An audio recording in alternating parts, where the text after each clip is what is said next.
Welcome to the Tearing It Up podcast. I'm your host, Taryn. We'll be tearing it up, tearing it down, and tearing it apart, dissecting all things related to those who deviate from the standard.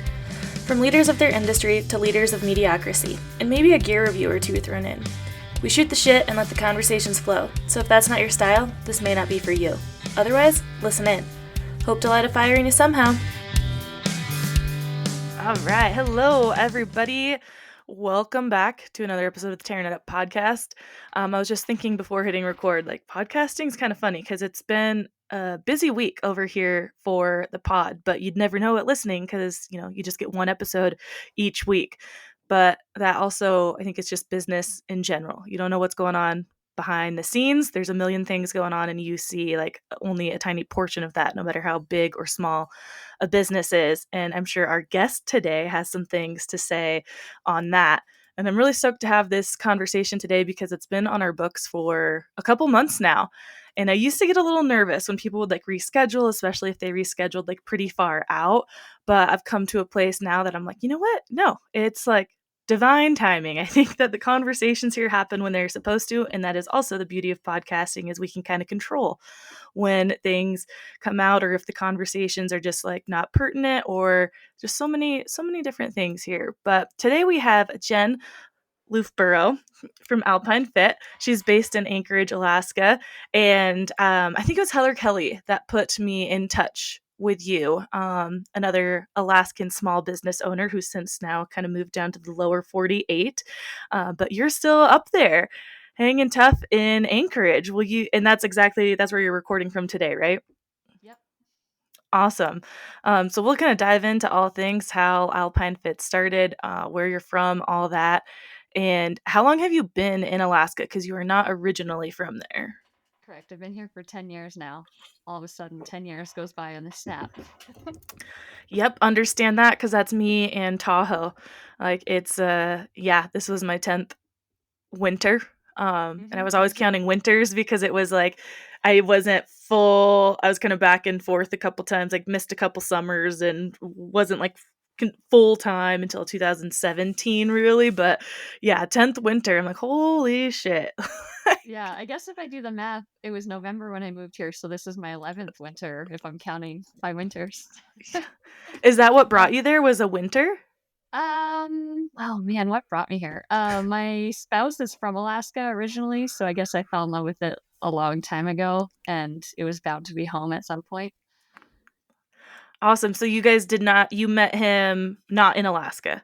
Correct, yeah. I met him during my undergrad. We've known each other for a very long time at this point, in Vancouver, British Columbia, because I'm from Canada originally, and he did his undergrad in Canada, and we met there. And yeah, adventured in Alaska a lot of summers, and after a long while, decided to make it home. Awesome. It's a great place, I think, to call home. Now, I haven't been to Anchorage. I've only been in Southeast. But I just love Alaska. And I feel like a lot of it still has the same kind of mentality. And it's just so beautiful and vast. It's enormous, but it's kind of like the biggest small town ever, Mm-hmm. You've been to Southeast. I probably know somebody in the towns or places you visited. There's, in the outdoor recreation community, at least, there are very few degrees of separation across Alaska, even though it's the biggest and most enormous state. And Anchorage is vastly different from Southeast, but my husband's from Southeast, so I spent a lot of time kayaking and hiking down by Juneau and the outer coast down there. Oh, very cool. Where is he from, Juneau? He's from Juneau, yeah. Oh, okay.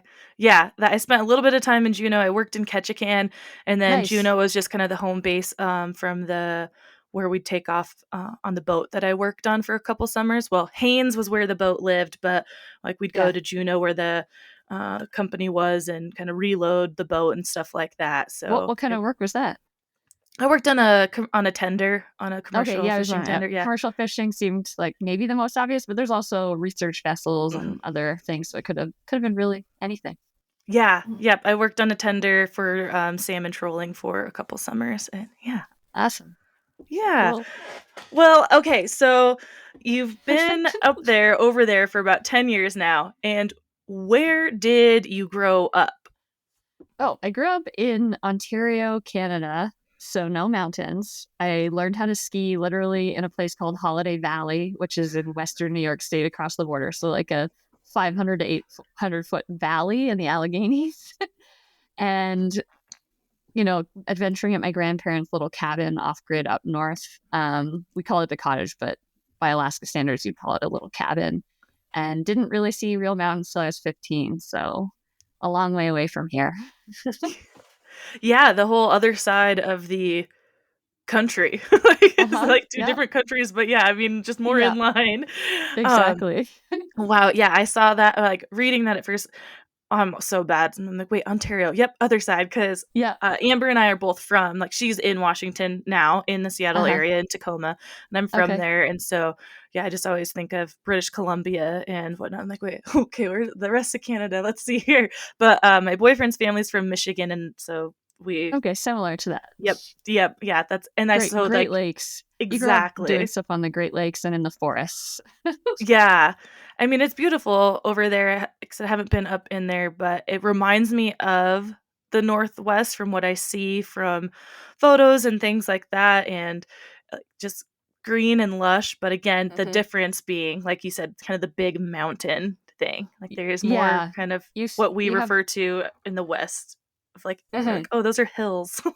Yeah, and you see beautiful landscapes around you, and you almost expect, from the perspective of living out west now, you almost expect to see the mountains. Are they hiding in the clouds? Are they Mhm. towering? Like, where are they? They're just not Yeah. there. It's just flash. Yeah. Yeah, it's so interesting. Well, so you grew up, like, being outdoors, Oh, just yeah. not quite to the extent that you are now. Was your family really into the outdoors, or how did you kinda get involved in and being out and about and getting curious about the forest and everything? Yeah, we would go camping, just car camping as a family when I was a kid at a beautiful place called Long Point on Lake Erie. So it was 20 miles of sandy beach on a big long spit, and it was provincial park, so there was a lot of protected lands there. So we would go car camping at the campsite at the most close edge to the sort of protected area. So it felt like you were close to nature and wild, but you're very much in a car camping situation. But we would go there for a couple weeks every summer. So I just got used to the camping thing in a tent, but with a car. And then, as I mentioned, my grandparents had a little cabin really in the deep woods, no electricity, outhouse. You have to pump water up from the little lake. My grandparents and my dad and his siblings built the cabin in whatever, the 60s or something like that. So, this little tiny off grid cabin that was a long, long way away from dense population that, Ontario is pretty densely populated. You're near Toronto, you're near Buffalo, New York, kind of on the north side of the border. So this was kind of their little oasis. And my grandparents would go spend the whole summer there. And my parents would send me and my brother and my cousin up there for 2 or 3 weeks without our parents, with the grandparents only. And we'd just be, running around in the woods, fishing, snorkeling in a tiny freezing cold lake, um, canoeing, and just having these wilderness adventures, bushwhacking through the forest. So that's probably really where I fell in love with just being in nature for long periods of time with the luxury of a little cabin. Yeah. And, that just kind of lures you into all of the other types of things. And then I learned how to ski at a little ski hill. And eventually in high school at 15 is when I saw real mountains for the first time on a family ski trip. That was a big deal for our family to go out west and, fly into Calgary, drive into the Rockies and see mountains like that for the first time. It just it like blew the back of my head off or whatever. Like, I Yeah, was just totally. glued to the car window the whole time, just gawking at how incredible they were. So, all that stuff just hooks you Mhm. and makes you want more and Absolutely. more and more. So, yeah. That sounds absolutely amazing having the opportunity, like, as a young child to go out, like, that deep into the woods, and yeah, you had a little cabin, like, the, Mhm. like, quote, unquote, "luxury" of that, but it was fully off grid and whatnot still too, so there was a lot of work behind it. It sounds like not like just like, "Oh, let's go play outside," and then we get to go in to all the amenities. I'm sure that instilled a little bit of a kind of a appreciation and a bit of a work ethic into you at a Yeah. young age. Yeah, and it was, pretty far north, so it wasn't that warm, so we did a lot of splitting kindling and stacking kindling and heating up large those galvanized, whatever, steel buckets of water to wash the dishes and stuff like that. Yeah, That's it was really, different than the more urban sort of setting that most of the neighborhoods and towns are that you actually live in that part of mhm, the country. absolutely. Well, yeah, that's amazing. I said to have both, kind of, that wasn't the only way of living that you knew, but you experienced it, so you can appreciate like the better and finer things at home. I'm sure once you went back Yeah, to back home and back to school and stuff, like, oh, nice to have this, but I know what it takes to not have it and whatnot. And also, I skipped ahead by going behind, but with your company Alpine Fit. So it's an apparel company and you make base layers and bushwhacking leggings and things. So that's where all of this I feel like will definitely tie into. I'm curious though how um when you were young, like, and you were hmm experiencing the outdoors and the nature and all this, did you ever have an instinct in your head of like, I want to do this when I grow up? Or like, would you go to school for your undergrad? Was it all leading into this? Or was this kind of like a hard left turn that you eventually took to create Alpine Fit? I'd say it was a hard left turn. I've always been a huge gear nerd, and I've always liked gear, and I did sewing and stuff like that when I was 12 years old. I made some clothes that I would wear to school, and they were definitely really weird. And I would buy things at, Value Village and kind of alter them to be whatever my style was when I was 12. And but I didn't really actually sew much after that at all, and I didn't go to school for what I thought was going to be related to this at all. I kind of just went through high school taking all the classes. Small town, you take art stuff, you take science stuff, and then you think maybe I'll get a better job if I pursue the science side of things. So I applied to go into science for university, college, we call it university primarily in Canada. And so I went into the science program at UBC in Vancouver because, again, I had fallen in love with the mountains. And the subject I hated the least in science was chemistry. That's how I literally describe it. So I did my undergrad in chemistry, and that actually is helpful for material science and fabrics, but I did not think about that or know that at the time. And how I got into the industry for sure is that it was Vancouver, Canada, 2000, whatever, mid 2000s, 2007 ish. And I got a job at Lululemon because it was this growing, huge, booming thing, which is now like even way bigger. But at the time, it was like really, really growing in Vancouver, in particular, where it's from. And so I got a job in their flagship store, which was near where my apartment was in Vancouver, and just worked in there and then really fell in love with cool fabrics, great design, and I don't know, the movement of really cool growing company that was obviously bound to be enormous, but had a lot of really scrappy heart, especially at that time. Mhm. So that was kind of the foundation into it. And then the chemistry degree actually ended up playing a part because I got hired into the materials department after working in the stores for a while and fell in love with material science. So here I am now with an apparel company that's founded based on having really great fabrics as the foundation of the performance features for your outdoor adventures. I love that. That's awesome. So many parts of your story remind me of some other guests we've had on, like Mallory, a viewer with just the kind of Mm-hmm. self-expression. And I know you've done some stuff with her, or like not Oh, collaboration with apparel, but like events and stuff. Like, didn't you oh went out yeah. there to Montana this year, right? Yeah, Mallory and I are really good friends. It's so awesome. It's funny. I saw her at least 5 times in 2024, and we have plans in the books to see each other a bunch in 2025. I see her more often than some of my friends that I live in the same city with. And we were texting late last night Oh, that's awesome. about various business things and what shows and events and things we're doing. But yes, we've collaborated on events together. I've been to Mhm. Montana, she's been to Alaska. We've been to PCT days in Oregon together and things like that. So it's really fun.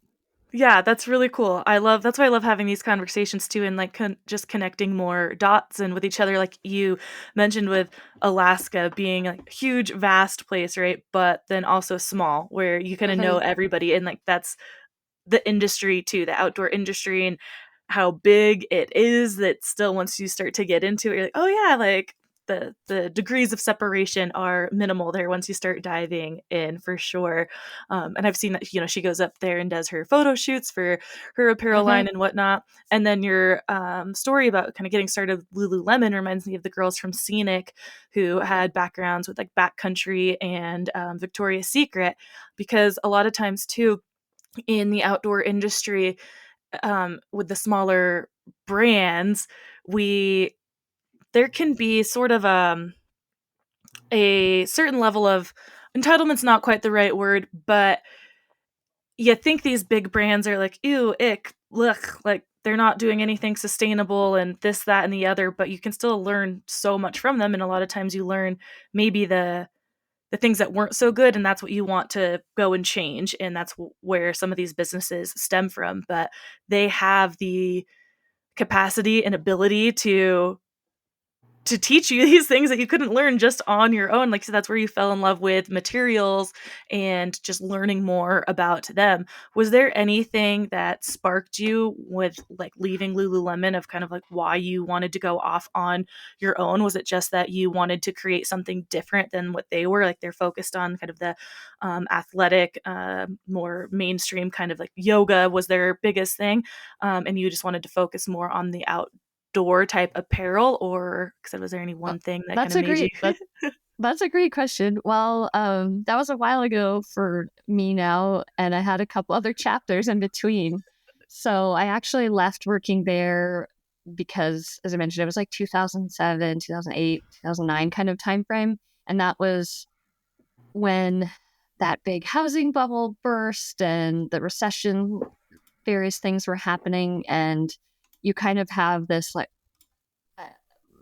you have some deep thoughts about what your life and your future is going to be. And that was the exact moment in time that was the right time for me and my now husband to go traveling in South America. So I actually left that to make sure I was living my life. It was an awesome job that I probably could still be at and have climbed their corporate hierarchy and still live in Vancouver and all of that. And probably loved it. I drank the Kool-Aid for sure when I was there. how could you uh, not, especially at that yeah. time? Oh yeah, it was so cool. It was before they went public. It was at the beginning of e-commerce pretty much for them too, which is just a wild time to be a part of a really growing company. Very inspiring. And they taught me goal setting and a whole bunch of other great things that are foundations of my life. But it was really because it was the right place, right time to take a break away from just getting in the rat race of life and go traveling with my partner, later husband. So I left and we went to South America and traveled all around and then came back up to Alaska, or I wasn't living in Alaska yet, but came up to Alaska and did this epic 3 week trip we had wanted to do for a number of years, kayaking like 175 miles. So, uh, yeah, it was more a life stuff is why I left. And I had no idea I would go on to own an apparel company later, like just no idea. It was just like a little seed at that time, I guess. That's awesome. I love that, because honestly, I feel like we're in that kind of point in life for many people to right now, that things are happening in the world where you just are stopping and looking and like, wait, and maybe it's an age thing, I guess, and more at that time it was just like, whoa, this is the world, and what are we doing? Like you said, like, are we in the rat race? Like, and should we be doing what everyone told us we should be doing, like straight after college, going for this, and this?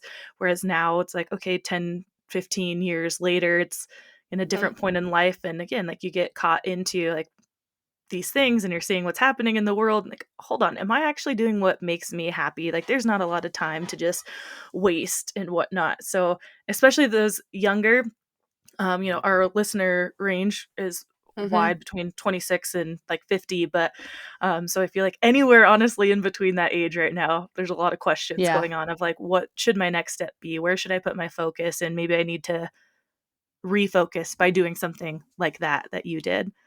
Yeah. I mean, we had saved up a bit, and there's a way still to travel pretty cheap in certain countries. And we picked which countries we could travel the cheapest and stay within that budget that we had saved up for. Mhm. And I wouldn't trade it for anything. And now I turned 40 in, I'm 40 now, which is just crazy. Weird number to like see or write down or say out Yeah. loud to people. It's like really weird. But whatever, just a number, all that stuff. And yeah, it's just different. When you're in your early to mid 20s, you do kind of feel like you're going to live forever. And Mhm. it's so cliche, but you turn 40 and you're like, wow, life is moving so fast. And I'm sure, 50, 60, 70, like I'm sure just all of those ages, you go, wow, life is short, life is precious. Yes. You better be doing what you want to be doing if you, have the ability and means to be able to do that. Um, at any given moment in your life, because it just is going to fly by. Yeah, fly. And like to just you just don't know what's gonna be available to you. Like what the Mhm. landscape's just gonna look different. There's just more people, there's just things happening. And so it's like, I don't know, you might not be able to enjoy things the same way. But that's about everything. That's a whole nother rabbit hole we could always Yeah. go down. So Yeah. you do Yeah. this amazing trip. I do want to know really quick with your kayaking trip where you kayaked, like what was your starting point and ending point in that trip? Yeah. Funa, Alaska to Sitka, Alaska, going kind of up every single cove and inlet there was. So sea kayaks, tons of whales. We actually ended up inviting two friends we had met from the Netherlands while we were traveling in South America. And they flew to Alaska and came on this trip with us. It was self guided, slash, we were then the guides because we invited friends from another country to join us. And yeah, we just really, really took our time and got weathered in a few places where there was exposure to the outer coast and made sure we had plenty of time for that. So basically, 175 miles just tracing every single little bit of coastline between Hoona, Alaska and Sitka, Alaska. It was That magical. It was the best trip. yeah. We didn't see other people for the first night. Well, the first day you still see other boats and things like that. But for a period of 9 days during that trip, we didn't see another boat or human being, just us and whales and sea otters and sea lions and bears. So amazing. I Yeah, it did was. a trip up the Inside Passage, when I Yeah. was there, and I think, yeah, that was my favorite way ever to go, like, camping. I'm Yeah. not like a long backpacking trip with anything on your back, like, you get to sit back. Yeah. Yes, of course, there's danger and a lot of work, like paddling against Mhm. wind or weather or anything, but Mhm. man, I think that is I haven't done bike packing yet, which is on my list, Mm. but, uh, like, kayak camping, I think everybody should give that a go. Yeah, it's amazing. And what's funny is the other 9-day stat from that trip is that it actually rained on us for 9 days of that trip.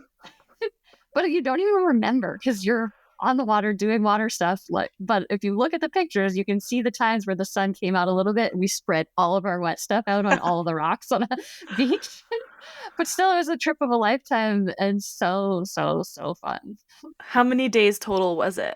It was 3 weeks. We took our Okay. time and went for 3 weeks. We also visited a hot spring, and we got weathered in at the hot spring, Was it White and Sulphur? yep, yep, yeah, my Oh, favorite that place. is the most beautiful place. Yeah, been fortunate enough to be there 3 times, and we were there for, I think, 2 or 3 days because of the weather, and getting out of there again with kayaks could be a little sketchy.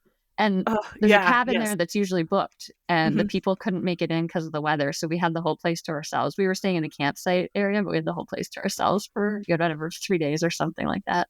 It That was is so magic. cool. That was a favorite spot of the fishermen because we, Yeah, were because you based can at a come in the Elfin others. Cove, Oh, yeah, we went to Elfin and Cove. Yeah. oh, yeah, cool. Yeah, that's where we were, like, based out of, and so we'd go and anchor, further south from that, and then as the tender, we didn't have many days off or anything. We only I think I made it there twice, maybe Mm. only just once. Anyways, when the fishermen had days off, they would go all anchor up there and rage out there for a bit. But it's oh god, yeah, the most magical, beautiful place to start my day was in the outside pool of White Sulphur Hot Springs. Yes. Okay, well, we've been in the same places because we started in Huna. We went through Elfin Cove, like Lizieski Strait, Oh, Lizieski yeah. Inlet. Yeah. So that's the route down to Sitka.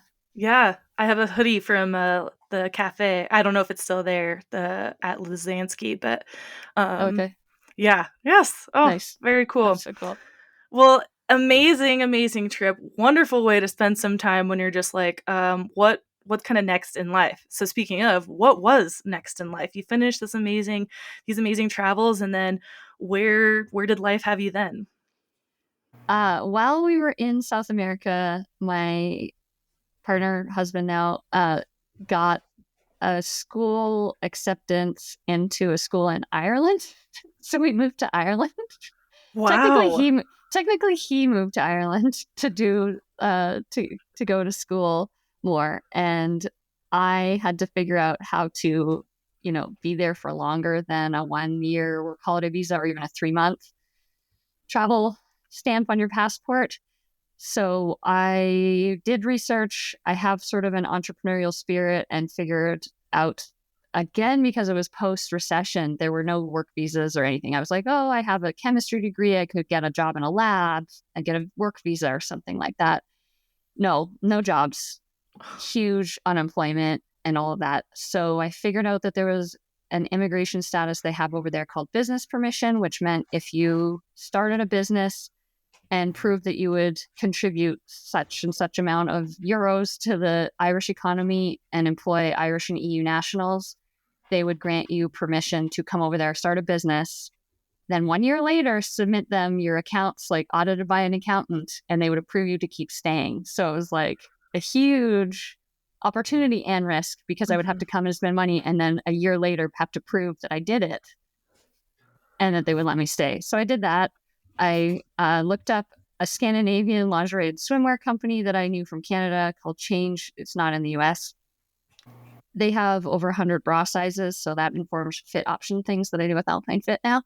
But they had franchise opportunities, licensee opportunities, and they were expanding into Ireland, but they didn't have a store in the town we were moving to. So I contacted them, went over there for a trip, wrote a business plan, made all these crazy plans, used the rest of my savings to do it, and moved to Ireland and opened a lingerie and swimwear store, which is also just a weird chapter of my life.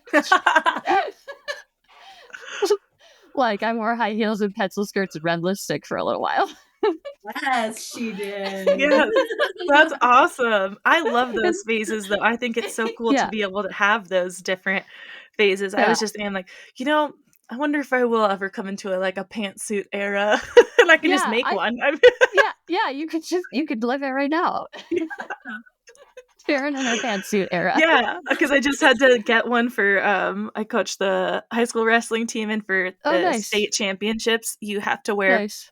a suit, a tie, and button shirt and stuff for the Oh, wow. finals matches, for the medals matches, and so we all had suits, and so yeah, I picked one up just like at Kohl's because I had needed a Yeah, quick option, and I was like, man, one of these might feel really nice if it's actually fitted, and I was thinking of Mallory and her blazers. I'm like, "Man, I wish I yeah, had a Ewer blazer," and, yeah, I was like, "Yeah, it could feel really." I was like, "I feel powerful in this," and so I yeah. see why it's a thing, and, like, It's when you have a armor. fitted one, I'm like, yeah, Yeah. goals." See, you're in your pantsuit era Yeah, already. totally. I just need this one was pretty ill-fitting, I did not feel that Okay. great in it, but yes, one of my fellow coaches was like, "Yeah, you should just wear that every time you podcast now." Nice. Yeah. You might be able to have, if there's a local seamstress or alteration place, like a cost effective thing is just to see if there's something minor that they could help you do just to make it fit in a little more for you if you want to.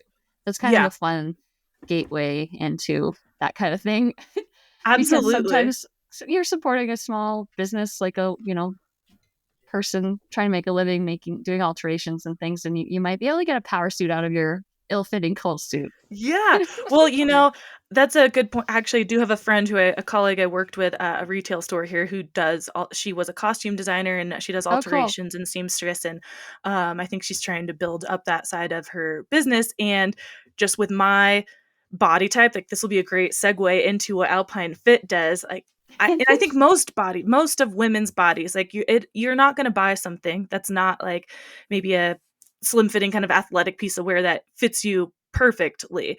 So you have to bring something in. That's why places that do suits or, wedding dresses and fancy dresses and stuff, they're always like a sample and then they fit it to you. Yeah. So I feel like, yeah, that's the era I also want to be in, is that knowing something's not supposed to fit you generally, like right off the rack, and to make a change to it is normal, and we should kind of accept that idea a little bit more. But obviously that's for those more kind of expensive pieces of clothing, it feels like, or special occasion clothes. We all still struggle, or most of us, think, with being able to find a pair of leggings or a top or something that fits, that it shouldn't have to go through these changes. And so it seems like with the fit options you have for the Alpine Fit, you're kind of trying to fill the gaps of just the general large, Yeah. extra large, small, medium kind of thing. Can you talk a little bit about how you, and if we're jumping the gun, we can jump forward to where you're kind of leading into Alpine No, Fit that's and all stuff. good. It's But perfect. um I'm happy to jump around. okay. Yeah. I know my So, story chronologically. It doesn't matter. yeah, totally. Because Um, we've talked to a lot of like women's specific companies, but you have men's and women's options, correct? Okay. Yeah, I do. Okay, so you want to talk about fit options Yeah. and why? Yeah. Okay, so we all know, along the lines of what you just said, we all know the not fun experience of seeing something cool, maybe hanging on a shelf in a in-person shopping experience, hanging on a rack, you touch the fabric, you see the colors, you feel, this looks like what I want for my adventure. Then you go in the fitting room and it fits in one place, but doesn't fit in another place on your body. You try size up, that just gets weirder in all of the same ways. Try size down, that definitely doesn't work, etc. And you're just left with the feeling like this style doesn't work for me, or maybe this whole brand doesn't work for me. This is a terrible feeling. Why is it like this? Yeah. And and then you try some other brand and maybe that works really well for you and the fit of their stuff works, but then they don't carry the type of product that you need for whatever certain use case that you're searching for. So I think we've all like had that experience when you have the luxury to buy some outdoor gear. You need what you saved up, you're planning to spend that money on the right piece of gear for your adventure, and then you get to that sort of frustration point. And something like a technical outdoor piece, like a hard shell jacket, that's not so easy to alter, and nobody's spending $800 on a jacket and then also getting it altered. Exactly. Yeah. um, for the record, I do not own an $800 jacket, but um, people do. And anyway, long story short, I have worked for many brands. I have worked for with one brand, the lingerie company I mentioned, that had 100 sizes available right off the shelf. So every single woman who came in, and in swimwear too, every single woman who came in could have a custom like fit for them. It went from a 28 band size to like a 56 band size and an A to like a K cup. So literally every combination, there was an option. So why couldn't something like that exist in clothing if you're going to develop some awesome thing that you feel like needs to exist in the world? And with me, it was the one base layer shirt that can do it all. So sun protective, quick dry, anti-odor. I could wear it for that 3-week kayak trip. I could wear it pull it out of the bottom of my bag to wear every single weekday between laundry opportunities when I have a chance to go for a trail or a hike or bike to work or whatever. So the one shirt that could do it all, but then if I just made it in one fit shape, I have a really straight up and down fit shape. So almost every single thing that's based off an hourglassy sort of shape is like a sausage skin around my stomach. And I'm not a large human. I am a size small human, but still certain things can make you feel just like it's definitely not meant for you. And then there's every other body shape and every other, it's too tight across the bust, it's too tight across the hips, whatever. Everyone has their sort of things that they know as their challenge and fit with various clothes. So my whole thing was if I'm going to make something, it has to be available for more body shapes to feel great immediately in. So I did a ton of research. There's like military body data measurement sets you can deep dive and research from archival, whatever. I don't know how or why that exists, but maybe it makes sense that they do that, or it was a Yeah. study they all participated in. There are there are other data sets available for the general American public, European market, all of this sort of thing. And I really saw that there was at least two different averages. Obviously, you could have 500 different shapes, but there's at least two different averages that are significantly affected by how wide the widest part of your hip is compared to the narrowest part of your waist on bottoms. And then for tops, the measurement of the fullness of your chest to the width of your, or the circumference of your waist. So we offer two different fit shapes plus free hemming, which we do not maybe advertise as clearly, but even if you order online, we can hem the length of a shirt or the length of the sleeves. We'll take the cuffs off, shorten the sleeves, put the cuffs back on, and certainly the lengths of pants. But we have two fit shapes in every size that we offer. So extra small to double extra large in a fit that has a greater hip to waist ratio or a less great hip to waist ratio in pants, and in tops chest to waist ratio. So it's like twice the options, which some jeans brands now offer like a curvy fit in addition to a regular or whatever like that. But in the outdoor sphere, it's basically not happening.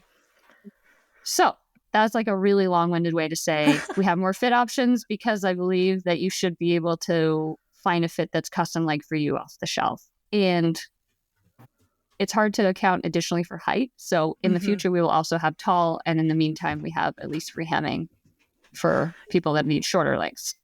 Yeah, no, that's amazing. And I love the explanation, especially about the two kind of different averagely shapes or ratios rather, because like you said, there's 500 different combinations and whatnot. But when you look at just the ratios, I think that explains it much better. And the fact that you offer free hemming, that's huge and allows you also to kind of like be at a longer length in arms and sleeves to accommodate those people who need that, and know that like for those shorter people, like or just like shorter limbs, whatever, right? Yeah, or Maybe like you a have a short long torso and torso. short arm. Yeah, You exactly. can like kind of customize it, and the fact that you do that for free is absolutely amazing. So you're doing a lot of different things to accommodate for people without having to have, like I said, 5 different kind of fit options, because we all know, especially with small businesses, it is hard to expand your size range, which is why so many outdoor companies, like, because in the grand scheme, you know, a lot of them are smaller than something like a Nike or even Lululemon now or something, right? So they can't offer a huge size range. They often start, especially very small. Then they have to see, like, do we have the demand to make that extra large, or even like start with men's, and then they're like, okay, now we can have a women's side. So we all understand you have to start somewhere and you have to start small, but it sounds like you have quite a bit of a range available for being a small business and covering women's and men's sizes, because you know, we focus on women here, and have a lot of like just women owned or women focused like apparel, but we know that men too have different types of bodies. It's just, the variation isn't quite as much as like women with our busts and everything like that. So it's really cool that you do include them with their different size options and fit options as well. And like, regardless of, you know, gender, any person could wear any of the fits. So technically we have 4 fits in our flagship long sleeve. So we have, you know, the waist to hip ratio or chest to waist ratio, tops and bottoms. And then in the men's fits, in air quotes, we have a straighter fit that has more room in the waist and then more taper to the waist, like more like the inverted triangle shape.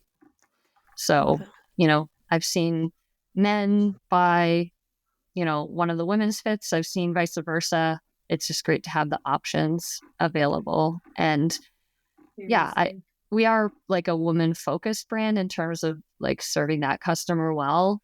And pay a little bit of attention to our male customer. Yeah, We totally. have some diehard fans that are like, when are you going to make the men's base layer bottoms again? And I'm like, as soon as we're done making all the women's stuff again. 'Cause Yes. Well, I love that. Like the women first, because it is like I just said, it's usually the yeah, opposite of like you yeah, have to start with the men's and then grow the yeah, company, whatever, and then we have money for the women's. Like, well, no, how about we start with women? And when it's yeah, like when we've got enough and the men want it now, they're like, yeah, oh yeah, now we'll make a women's version. I see that a lot with yeah, some of these brands of men being such huge fans and they are you gonna make it in a men's?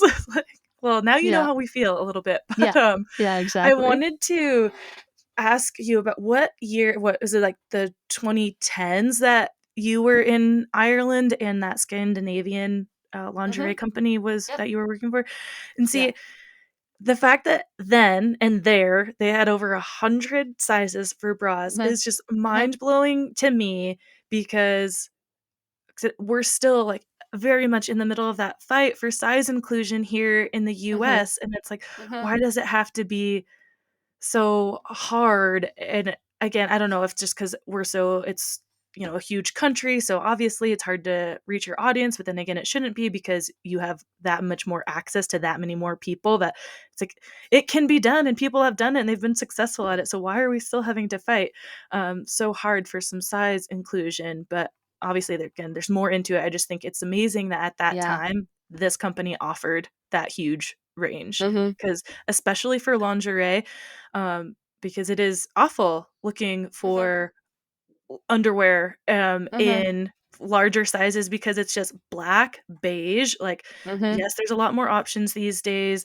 and more companies that offer it, but it's still and I can't go Hmm. into a department store and find a I've got a couple bra options, none Hmm. very cute, like, maybe a couple, but again, the fact if they actually have my size in stock and it's so Yeah. hard to like, underwear is a little bit different, but bras, I mean, they could Hmm. just be be so, so different. You have to kinda try Yeah. them on, and it Yeah. can be Yeah. frustrating, yeah, having to order everything, but that is also the world we are in today.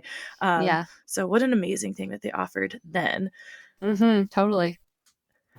And so, like I said, we've jumped around a little bit. We've talked about your fit, the ranges you've offered, but we haven't actually really explained the moment that you were like, I want to make something myself. What was that product for you? Was it your bushwhacking leggings? Was it the base layer? Or was it kind of, a few things at once? I was like, I want to go for this myself.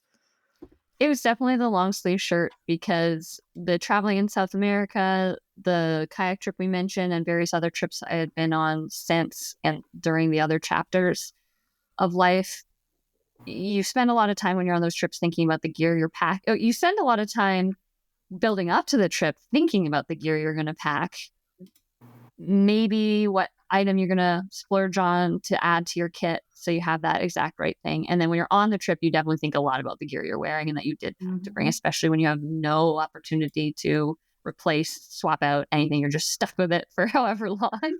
Right. So for me, it was definitely the shirt. Again, with having this straight up and down body shape, I always struggled to find a fit that felt right in a shirt that fit maybe my stomach zone, but then wasn't oversized in the armpit zone or whatever. So it really started with the shirt fit, but before that even it was the function, which is like literally what is the fabric that I want to feel against my skin that's the compromise. That compromise sometimes has a negative Mhm. connotation, but you absolutely have to compromise when it's performance attributes. You'll wear it all day, all night. You can shove it in the bottom of your, dry bag or stuff sack or backpack, pull it out at any moment's notice, wear it, feel good in it on repeat, and it not be stinky, et cetera, et cetera, et cetera. So it really started with like, what's the one shirt that would do it all? And I experimented with very many fabrics, and I do love merino wool, and we have merino wool in the collection now. But for me, in summer sweaty activities, merino wool is not always the right option. I love its breathability, but it does feel really hot and sort of Mhm. a little bit inflammatory on the skin sometimes in actual hot summer sweaty activities. Plus, it doesn't actually dry that quickly if you're doing things like putting it under rain gear all the time or a dry suit or whatever. So, through the lens of the paddle sports adventures I had been on, it seemed like it had to be a synthetic. And of course, I wanted to be a recycled synthetic if I'm going to use synthetics. And then synthetics are notoriously stinky. So I had to kind of go in my Rolodex, proverbial Rolodex in my brain, and come up with the fact that I knew about this fiber supplier that was silver. That's not a chemical that's washed into the fabric that would wash out. It's silver in the fiber level of the fabric. So I literally, I kind of skipped. You asked what was the moment I decided to do this. I'm terrible at tangents. I was Oh, it's working for okay. another apparel company up here in Alaska when I first moved up here. That I loved that job as well. That was Scoop, Skoop. Oh, yeah. They make down puffy The down skirts skirts. and other outerwear for women. But I really just had this entrepreneurial call. Like I just really wanted to be my own boss, blah, blah, blah. Try to make it go a bit, work even harder and make less money, all those things. So literally I was meditating on this product. Now back to the product. I liked that job a lot, but I really needed to do my own thing. And so it was like, this is the thing I'm uniquely very specialized at pursuing that I'm super passionate about is this one shirt that can do it all. And having a vessel for bringing the concept of multiple fit options into the outdoor industry, which still nobody is doing. I've been working on it since right before COVID and nobody is doing it. Please. I kind of thought like naively at the very beginning, naming the brand Alpine Fit, I kind of thought that maybe that word or phrase would get adopted the way, Kleenex or Windsurfer is, and other brands would have this sizing system based on body fits called Alpine Fit System. Like, I don't know what I thought, but I thought that maybe I would do this and more people would do it. And still no one is doing it. And I was worried more people would copy me and I would lose my opportunity to enter the market.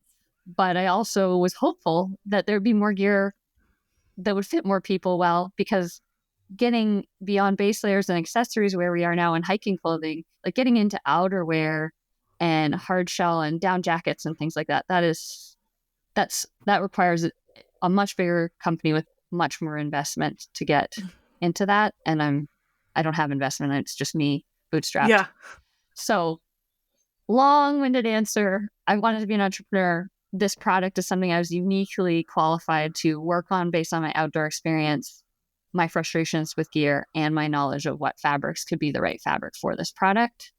And then figuring out how to bring it into the world and what kind of company I might build around it, and centering it on the fits thing. It was just like a passion thing. I just had to follow it. And it was kind of like a 1-2 step with my house life stuff. My husband we have 2 kids also, like we were just kind of in the place where he was sort of entering the more stable part of his career, and I could take a little risk and be an entrepreneur because he was in an education part of his timeline and I was in the reliable income time. So it was kind of a dance. So it was right place, right time, passion, privilege of being able to choose to do something like that.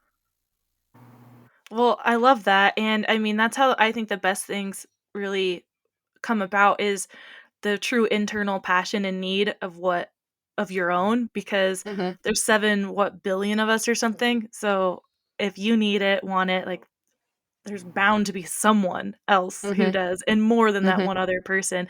And I also, so like I'm a fan of merino wool, becoming like a bigger fan of it, trying some like merino wool underwear and things like that, but it is definitely not my favorite fabric against the skin. I love the anti-odor factor of it and some other things, but I do not love, like I said, how it feels against my skin all the time. So what you've created seems like, yeah, that gap where it can do all of this and also have that kind of buttery softness feel that you get from most synthetics.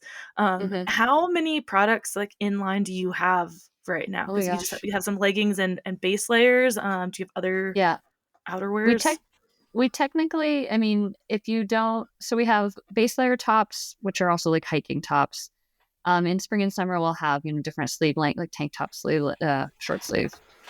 Bushwhacking leggings. I'm working on some other things, including like a very lightweight mid layer and maybe some shorts. Hats, headbands, neck gaiters, and balaclavas. So kind of just everything that's the foundational kit of many types of adventures Mhm. I kind of tell myself if it's not good for 5 to 7 of your favorite activities, it doesn't do enough. Like, we really want to have versatile pieces that literally is your little go-to kit. It's a no-brainer if you're going to go, for me, I'm in Anchorage. If today I could go cross-country skiing, fat tire bike riding, really ambitious, I could try to bike to work in the snow, trail running or hiking. I can wear my kit of stuff for all of those things, like our hat spin under helmets, or downhill skiing. I can't do that today because I'm working, but there's the various the various things that could be done. I could do them all, and my Alpine Fit stuff would be the foundation of any of those things. So like the first step is put on your Alpine Fit stuff, then put on whatever the right jacket and footwear is, and the equipment you need to go. That's amazing and perfect, and like, because again, we are so into this kind of single use world right now in Mm-hmm. society, and not Mm-hmm. as far as like single use, like use it one time you're done, although there is obviously a lot of that and way too much of it. Mm-hmm. But like, yeah, this is my top for this activity and this activity, but I love being able to, just like you said, go grab this shirt and I can go do whatever the day kind of has about me, because I'm in a similar situation where it's like there's 5 things I could go do right now and I don't want to have to decide like what shirt's going to be best for Mm-hmm. this, though I still Mm-hmm. do sometimes, just because I have a weird OCD about like, oh, this is my favorite shirt to bike in or something. But Yeah. Alpine Fit would be perfect for it. And I like that, the wording of that, just kind of the foundation for any adventure. And if it's not good for 5 to 7 activities, then like it's not enough. And I think that's kind of a good way for people to look at just shopping in general. Like before you make that Mm-hmm. purchase, like, are you going to use Yeah. this more than like one thing? Or if it is the one thing, you do that thing often enough. So it's fine. There's a Yeah. time and a place for those things. But overall, like, yeah, can I Yeah. just go throw this on and not at many points in time? Um, Yeah. And then it and I translates. saw, oh, go ahead. Sorry. Oh, I was going to say it translates really well for travel, like adventure travel trips, because it could be the thing you bring if you're going to do various different activities. And then specifically in the backpacking or those like kayaking or bikepacking use cases, because you're going to sweat in it, but also you need to like set up camp, hang out, go to sleep, repeat. It works for all those things. And you want to wear it for those things. I mean, like a unlocking level for overpackers like myself. If you Yeah. know Yeah. because that is true. Like, Yeah. okay, I need this, Yeah. and this, and it can be very hard on those adventures. Because honestly, like the drying thing is where I am always questionable about Mm-hmm. things. And especially for me, it's mostly because of like honestly boob sweat. Like Mm-hmm. it's I got to take that bra off, and hopefully that Mm-hmm. dries. But also because of Mm-hmm. that, then I have more sweat in that top too. So Mm-hmm. having Mm-hmm. something that will completely dry when I have the opportunity to like, I need to put that back on to sleep or something, that is like a Yeah. key factor to me. Because yeah, you can't be going to bed with any like moisture, and No. especially like the colder weather or anything. So it sounds Mm-hmm. like these pieces really are versatile for so many different activities, even if it is like, honestly, it can be a simple kind of day hike for me in the summer, and then Mm-hmm. I want my shirt to be able to dry before I like go down. If you're hanging out at the top and then you're in some sun, and you can take it off to Yeah. dry, because the on the way down you might be going through the sun might be setting, the temperatures might get cooler or something, so you want that to be dry for you as you head back down and throw that jacket over the top. Totally. And so it was your balaclava I saw recently, that I don't know, is this if it was a new product or just like the new seasonal launch, but with the ponytail Yeah, little it's hole new. in it. It's new this winter. Yeah. Yeah. We just launched it Awesome. pretty recently. It's awesome. Awesome. I'm wearing it all the time. Yes, yeah, Yeah. very cool. Well, I don't want to keep you too much longer. I know we kind of jumped around a lot between the story of Alpine Fit, but I think we definitely got it all in there, and it's not in one line, but neither No. is like really, just life. That's kind of what happens. We hop around, jump in. I do want to make sure I ask you where people can find Alpine Fit. Like you have a store in Anchorage. Anchorage. Are Yep. you in any retail stores in the lower 48, or are you, aside from your in-person retail store in Anchorage, just DTC, like just direct to So yeah, consumer? alpinefit.com, and on our website we have a list of stores that are carrying our stuff. So if you go to the About tab and locations and events, I think is the tab, we have our list of retailers that's growing.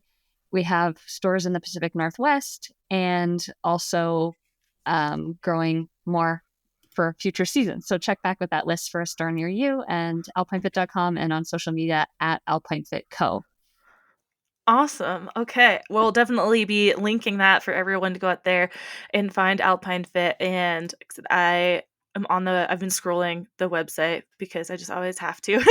I've looked at it before, but I have to try is it the Rendezvous Ridge long sleeve? That is in that's my the main opinion, sort it of sounds like, flagship. okay. Yeah. Sounds like The the miracle. The non-wool base layer that's good for year round, and sun protective, anti-odor, all of the things. Yes. Awesome. Very cool. Okay. So you know where to find Jen and Alpine Fit. Before we get out of here, is there anything else that you think we left out that you want to tell the audience? Oh, I don't know. I could talk endlessly forever about nerding out about gear. So no, just thanks so much for having me on the podcast, and I'm glad to connect with you and finally be on here, and stoked about the year ahead and listening to some of your other episodes coming out this year. Yeah, thank you. Speaking of the year ahead, do you have any major events on the horizon where people might be able to like find you in person that aren't just like, Yeah. the industry trade shows or something like that? Yeah, the one I'm looking forward to that's more, everyday or every person focused, not business to business focused, is Pacific Crest Trail Days in Cascade Locks in Oregon in August. That's going to be a really fun one if you're in that area. And we will add them to that events, locations and events tab as we book and plan our travel to various other ones that might be in other months in other towns. So not all set in stone yet, but there will be some events in other states this summer. So stay tuned. Awesome. Very cool. Well, Jen, it was so good to have you. And as you all know out there, our first episodes with guests are kind of this big general overarching thing. And I hope that we can have you back, and, whether we focus on one thing or a new product launch or something like that. Like I would love to have you back and talk more, because we also here could talk endlessly about gear and nerd out on things. So appreciate having you on and sharing your story with the audience. Everybody out there, stay tuned, and we will talk to you soon. We hope you enjoyed this episode and would do us a huge favor, since we don't have any sponsors or anything like that, and would rate and review us on whatever platform it is you use, Spotify, Apple, Stitcher, whatever it is. And if you're listening and downloading just through the website, tearingituppodcast.com, leave comments. We'll definitely engage back with you. And on social media right now, we're just on Instagram. Tearing It Up Podcast is the handle. Like the post, share the post, comment on the post, whatever it is you got. Show us your love so we just stay relevant and show up in the rankings at all. So again, rate and review, please. And we'll see you next time. Thanks.